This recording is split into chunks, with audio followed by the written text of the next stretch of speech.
Good morning, Derek Reimer. Oh, good morning, Ben Ornstein. How are you? I'm doing well. How are you? Doing pretty well. I don't think I've told you this, but I started an Overwatch team. Oh, did you? Nice. Yes. I think I've seen you tweeting about this, recruiting some folks. I have been playing with some friends pretty casually. Overwatch is this team-based first-person shooter game, and it has become a really nice social thing, especially during COVID and all that, because it's real friends of mine and my brother and things like that. And we've been playing somewhat casually, and I was I want to take this more seriously. Let's take this to the next level. Let's take this to the next level. I sent an email to everyone. Was look, I want to start a team, and we're going to play regularly on this night at this time, and also we're going to get coached. Wow. Yep, that sounds very Ben Ornstein. Right? Yeah, it's very on brand so far. Yes. So we've done 2 sessions so far, or 2 or 3, and each time there's this in-game facility to send a replay of the game to somebody. And so I've been hiring coaches and sending them replays, and they record a video for the whole team to watch asynchronously so we can get better in between sessions.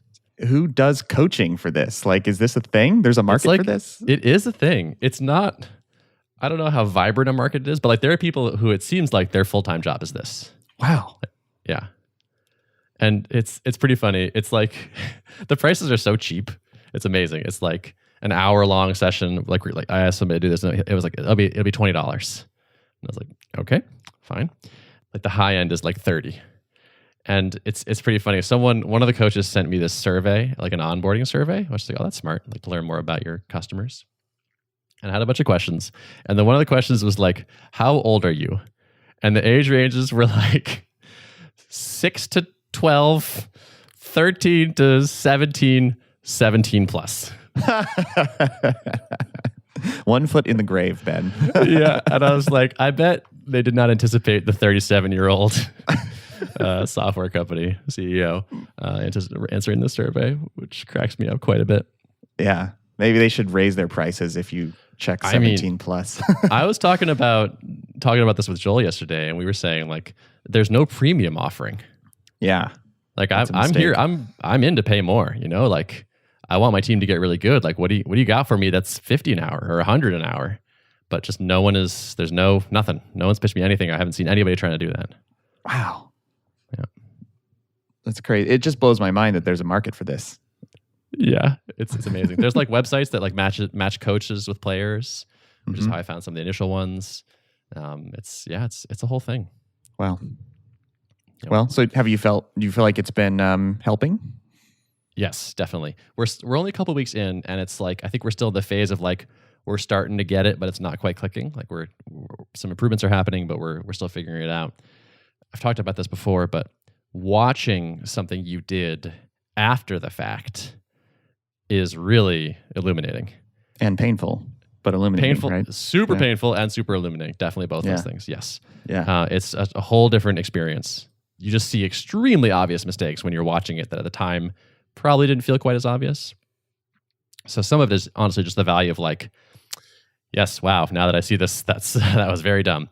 And then some of it is in fact good coaching and people saying look, you're not realizing this, but this is the case. And we go, oh, okay, yeah, that makes sense. But I love it. It's just it's so fun to get better at things.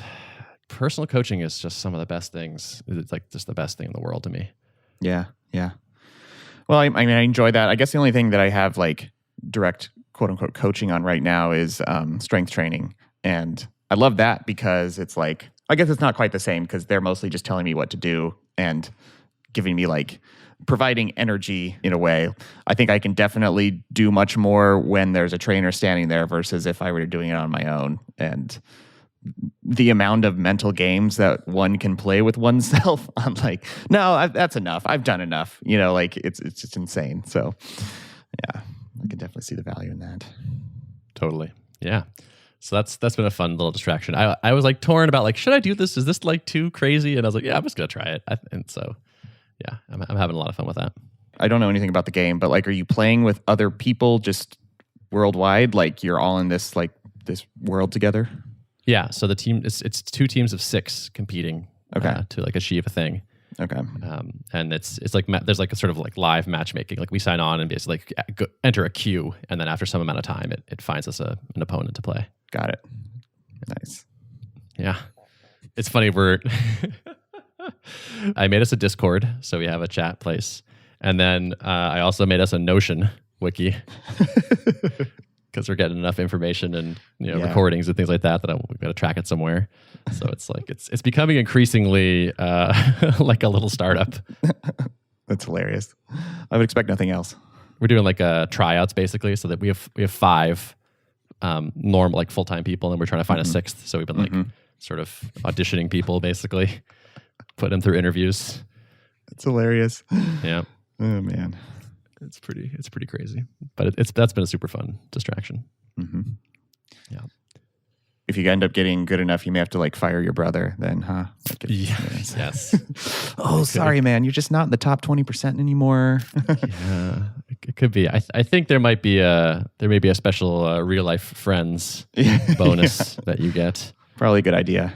Yeah. I definitely am into improving, and I want us to get better, but I'm not quite as mercenary as, a thing that was purely motivated by improvement. Yeah, not willing to destroy a friendship over it. Yeah, exactly. Still want my good friends to be in it. Yeah, unless they're really bad, and then we'll cut them mercilessly. Yep. So I've been trying this new tool called Quill. Oh yeah, I remember seeing them float around. It was around the time I was building Level. I think they started they at least had like a landing page up, and it looked like very highly designed, Apple-esque, from what I can tell. I would say that's a good description of it. It's kind of like Slack, basically, with a bit more focus on threading, perhaps. It seems like they're kind of trying to straddle kind of like the Slack and Twist, kind of running right between those two things. It's definitely got a real-time flavor. Like there's an online or offline indicator. There are unstructured channels where you just type in real time, and there's typing indicators and things like that.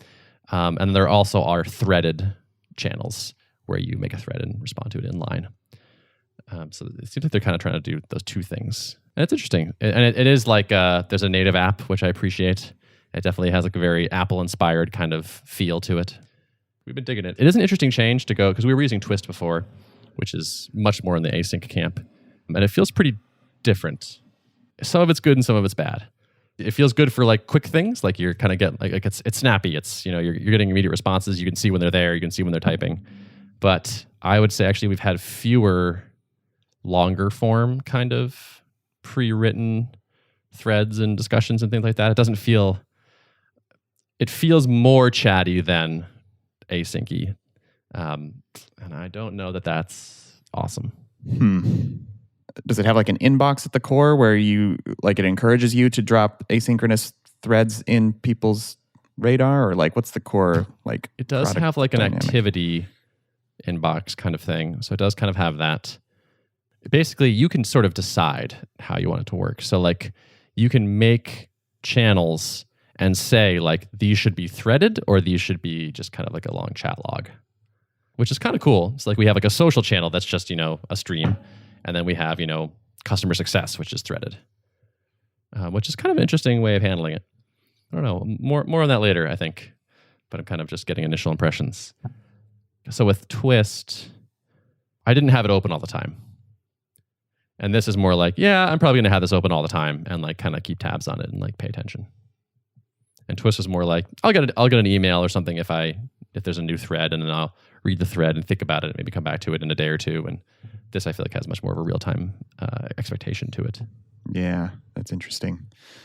I mean, obviously, I explored it with Level deeply, and it's really tricky because I think there's a lot of value in some of that real-timeness just for like, I have a Slack channel with Corey.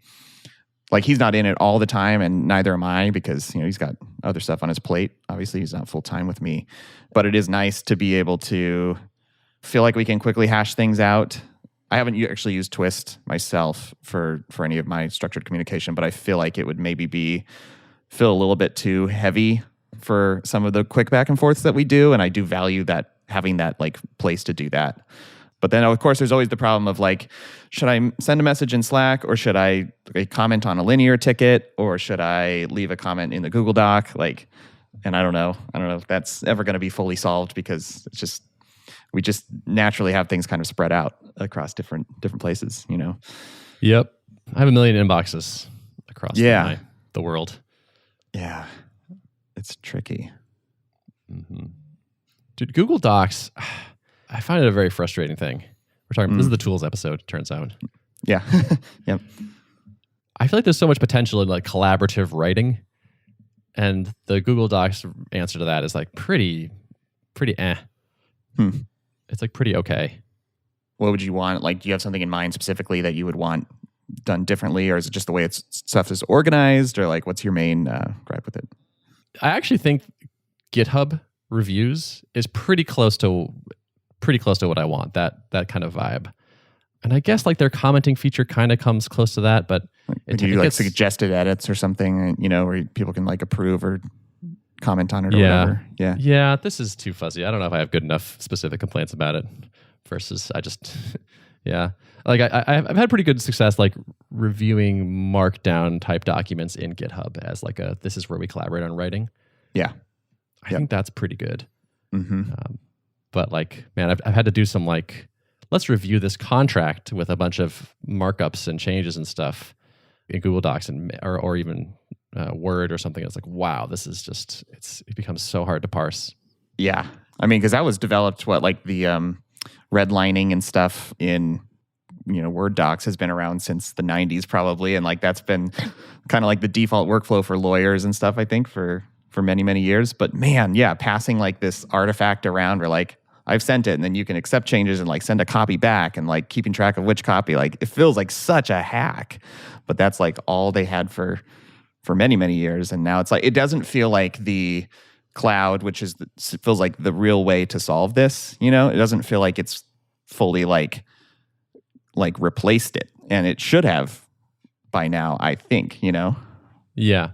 I think for contract review particularly, having like a central versioned document. Yeah. With discussion on it would be handy.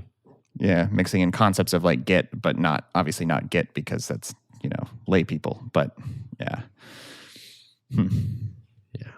Anyway, I also had an interesting Twitter experience the other day, which was I tweeted something like, tell me like if you think there's some hard truth, there's some hard feedback I need to hear, like please tell it to me, like just DM me. I felt like a pit in my stomach just reading you tweet that. Yeah. That's so funny. I'm like, oh, why would you want to do that? It was awesome. Was it? Yeah, it was great. It was interesting to see actually. People would be like, all right, you asked for it. And then they would tell me something that I kind of already thought was true or already sort of knew. Most of the time it wasn't super novel. I wasn't like, oh, I've never thought about that before. It was like, you know what? Yeah, you're right. And like, maybe I have a good reason for not doing that or for doing that. But like, it was kind of just like another data point, I guess, on the thing that I was already in my head. So the first thing that I thought was interesting was just kind of like, I think people were expecting me to be more upset or more combative or something. Some people pointed out things that I thought were like kind of insightful and good. None of it felt bad. Like it felt like a good exercise. It was kind of like a nice like check-in with the world. Just like give me your worst. Come on. A few people were just like, I just want to say that you're great and don't worry about it. Like if people are being mean to you, you're cool. And I was like, all right, that's sure nice, but it wasn't hard. It felt okay. Was it a lot of people that you have a real relationship with that reached out, or people that you don't know that well who just kind of? It was a mix. Some people I didn't know at all. Some people that I know pretty well. Yeah, it was kind of all over the place. And some people gave me feedback about like tuple. Some people gave me feedback about me personally, like how I tweet about things. Mm-hmm. Some people gave me much more like kind of high level general feedback. Sometimes it was more specific. Overall, it was an interesting exercise and I liked it. I got nothing really like made me mad or felt very upsetting or destabilizing or kind of mostly accurate. Like people were like, oh, like you're not thinking enough about this or you should maybe do this. And I was like, that's true actually. Yeah, I agree. Yeah, overall it was very positive and kind of useful. That's good. Well, it was gutsy, I feel like. I just am sensing myself like that my initial reaction would be to get defensive, which is probably not a healthy posture. And it feels like you've probably reached a good like self-awareness or comfortability with yourself that you're willing to hear people reflect back something that they are calling out as a negative, Good on you. That feels like it's a healthy place to be. I think I would be afraid that I'm not that healthy and then now like I'm going to feel like defensive or something. Yeah. Do this, That's interesting. You might surprise yourself. Maybe, yeah. There was some stuff I felt a little defensive about where I was just like, or not quite, I guess a little defensive, or was like, sometimes I would kind of argue back a little bit, Like they'd be like, you're not thinking about 1, 2, 3. And I'm like, well, actually, I do have reasons for these things. Yeah. And so like my initial response was like, you're kind of wrong here. Mm-hmm. Like I actually have thought about this, or I have a good reason for this. But yeah, nothing shook me to my core. I was kind of hoping something would actually. Really? Yeah. Like I was hoping for just like a total blind spot, left field, like thing that I'm like, oh, damn, wow. Yeah, that's true. Wow, I didn't even think about that. Mm-hmm. That would be great. So if you have one of those, by the way, you should DM me on Twitter because I want it. Yeah. Maybe in the future. So anything specifically that you're going to change that came out of this that you're willing to share, or? One bit of feedback came from someone that I am friendly with and like and respect. And it was kind of like, you could go faster and be more aggressive business-wise. And I sort of overall agree with that at a high level. Like, that's true. Like, I wouldn't say we've had our foot on the gas super hard. I feel like we've kind of prioritized a pretty sustainable pace and enjoyment and whatnot. And we could strike a different balance there. And I feel like that actually is kind of one of my overall themes for the year, is like stepping it up a bit. Where it's like, we've been okay not really identifying a specific marketing channel and tracking it and going after that and like trying to scale it. And I think we should step it up there. Or like, we've been okay just saying no and only being on Mac OS, but we're, biting the bullet and moving to additional platforms. I think there are probably also some key hires that we've kind of like shied away from, that I think we're going to stop shying away from and like do a little more investment back in the business. So it's kind of like just nice to have that confirmed a little bit. Like for someone's outside view, they're like, yeah, there's more here. You could press the gas a little harder and be like, yep, I agree actually. And I think we're doing that. Yeah. Yeah. I mean, it's interesting. Like, yeah, you could is different than you should, and I think but I guess if this person knows you a bit, maybe they're kind of nudging you in the direction of like, I think you have this in you, or I think this is maybe part of your actual desire is to be more aggressive with the business and like nudging you, knowing your kind of makeup, I guess. I think it was a little bit less of that and a little bit more, his position was kind of that we have something kind of special, like having hit product market fit really squarely and like having really strong organic growth and a fairly decent lack of competitors. And he was saying, you should expect that someone is about to announce a huge round of funding coming and like squarely in your niche, which seems very plausible to me. And so he's like, you should make the best of what you've got now. Like take advantage of this potentially limited opportunity or time limited opportunity and, push it harder now than you might otherwise want to. Right. Your kind of goal for the year is good because it's going to make your business even more resilient, I feel like. If you do identify some very specific like moats you can dig, obviously you've dug a nice moat on the product front, but if you can dig some nice moats on the growth and marketing front too, then there's just more defensibility there if someone does come in with a bucket of VC and try to make waves. Yeah. And talking to Spencer Fry a few episodes ago, he commented on he had been at startups where they were on top and crushing it, and then somebody caught up and they weren't on top anymore, and things entered this like long decline. That's probably the default, right? Like no one just wins forever, and so at some point you start to lose, and the timing of that matters a lot. Right. Yeah. So I'd like to keep this thing going for a while because it's really fun. If like growth started to slow down, or like if we really flatlined or shrunk, man, that would be just a psychological blow, and it would make it a lot less interesting or fun to work on it, which would mean we probably want to stop working on it or something. I want to keep it healthy. Yeah, that's cool. Well, looking forward to following that journey of leveling up with you this year. Yeah. Hopefully you'll see me making some decent moves this year. Mm-hmm. So I can like kind of follow up on this step it up goal. Cool. I'll try to ask good questions to push you in that direction as we record. Yeah, that'd be good. I set a revenue goal kind of in my head and informally with Joel and Spencer, and we're outpacing it currently. So, hey, having a good month. It's been the last 30 days have been very strong for us. I saw you tweet that you sent an email to your marketing list. Yes. Oh my God.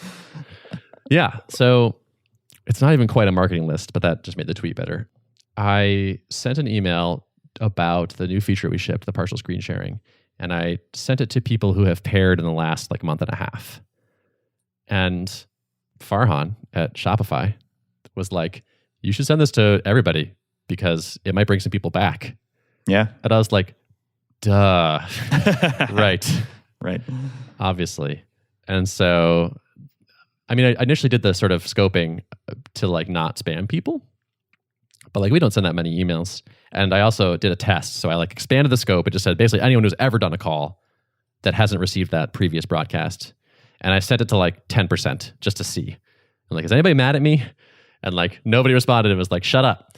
And so I was like, okay, this is probably fine. And so I expanded it to everybody.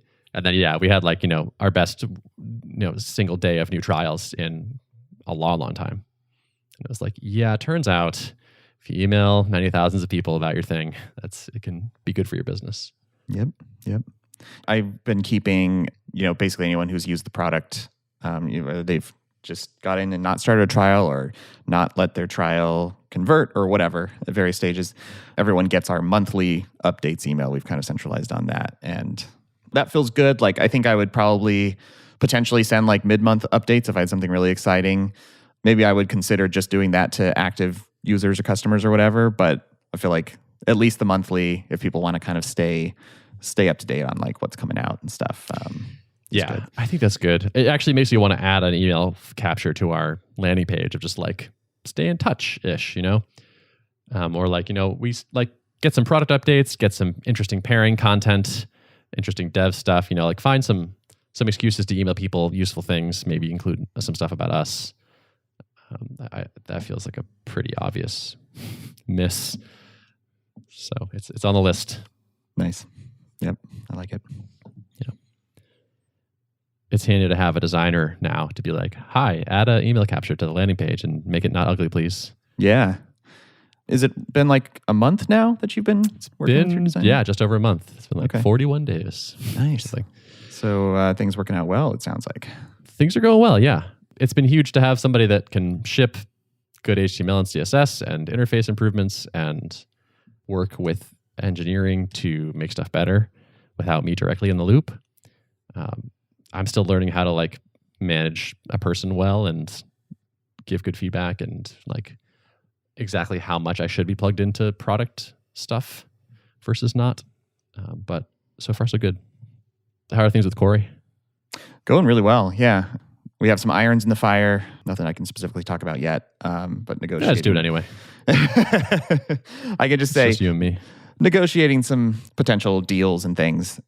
And there was one in particular that like I kind of have said like, Corey, you can kind of take the lead on this one. And he's like really good at negotiating and he kind of knows the game, that kind of the different tactics that get used in like a sales situation or a partnership type of situation. I don't feel like that's a particular strong suit of mine. Like I've been around negotiations, the drip acquisition was kind of a big, long, drawn out negotiation that I got to kind of see more from the sidelines. I wasn't like directly involved in the nitty gritty of that. So, I mean, I still feel like that's an area that I can learn more about and improve on. And Corey's like, he finds it fun and like a good challenge. It's been really nice to like kind of let him take the lead on that. And so he did a call with them and I wasn't present for the call. I had something else going on. And then he summarized like, here's what we came to, here's what I pushed back on, here's what he came back with, da da da da. And it was really fun to like just know that like this is being managed well and I'm not having to be directly involved. So that's great. That's an awesome extra skill to just have in somebody. Yeah. Yeah. And it's not necessarily like a foregone conclusion that a really good marketer would have that skill set too. So I just feel fortunate that we're able to kind of leverage kind of that some generalist skills here, and it's really serving well. So I was thinking about negotiating the other day because we've been negotiating like more large enterprise type deals, and the negotiation like can be very important. There can be big numbers that swing in various directions as part of it. And I was realizing we haven't had a deal blow up because we dug in and said, take this offer or screw you. And that is bad. Yeah. Right. Yeah. That means we're not doing it right. And if not completely blow up, like at least be like, we say it has to be X and they say no. And we're like, okay, goodbye. And they're like, okay, goodbye. And we're like, oh, just kidding. Hold on. Let's talk. We have not gotten to that point with anybody. So I think we're not negotiating that well. Yeah.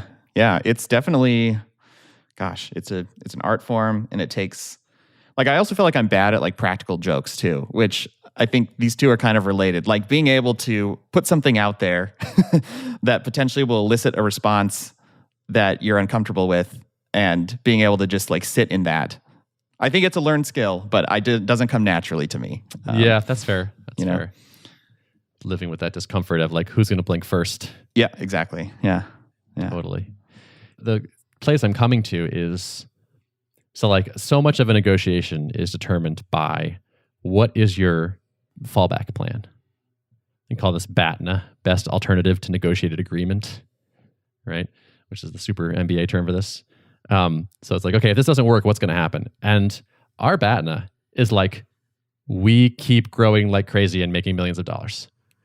So it's like, we don't need any of these deals at all. They're all positive. We want them and they're great, but like, we don't need any of them.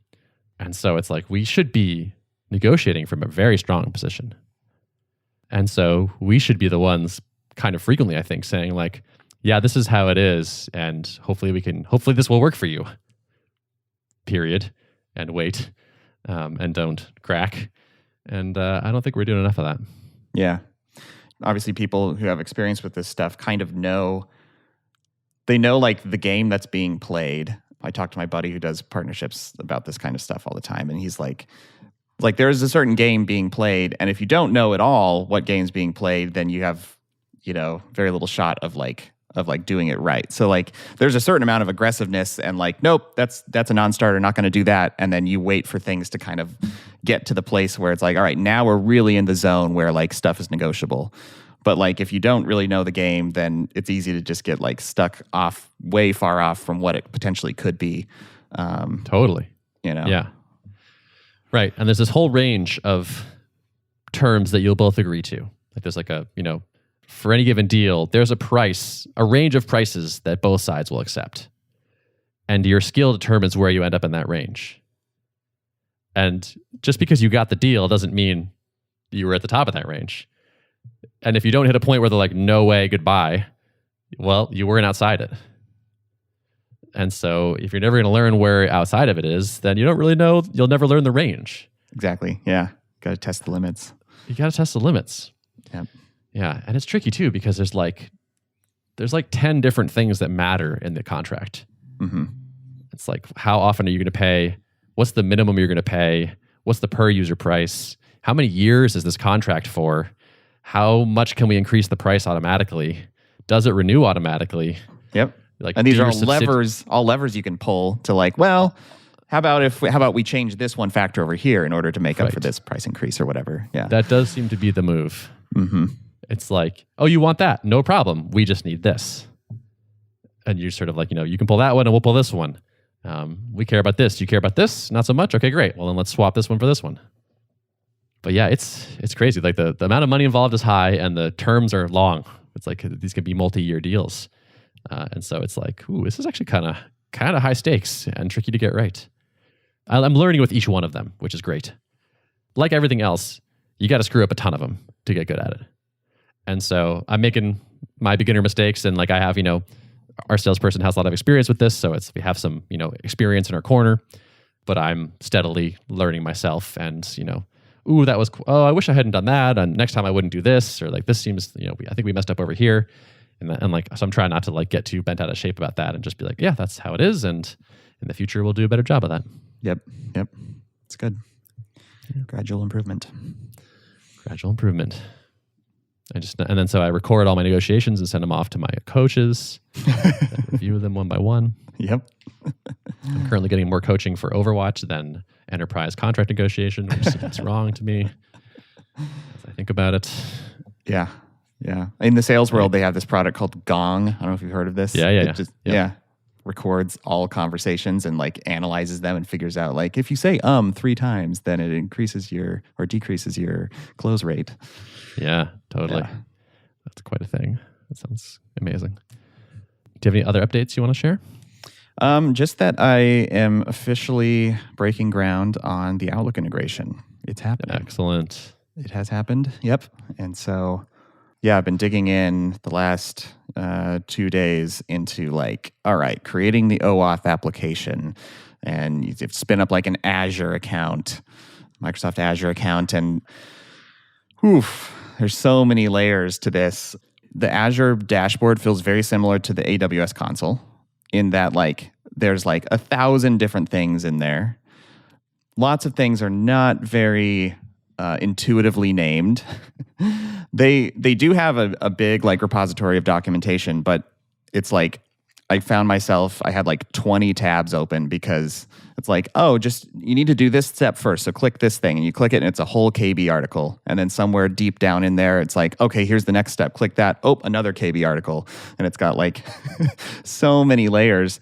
In their defense, they're trying to build this dashboard that works for like, multinational 100,000 plus employee or Fortune 500 companies that are running their entire thing, their entire hosting infrastructure on it.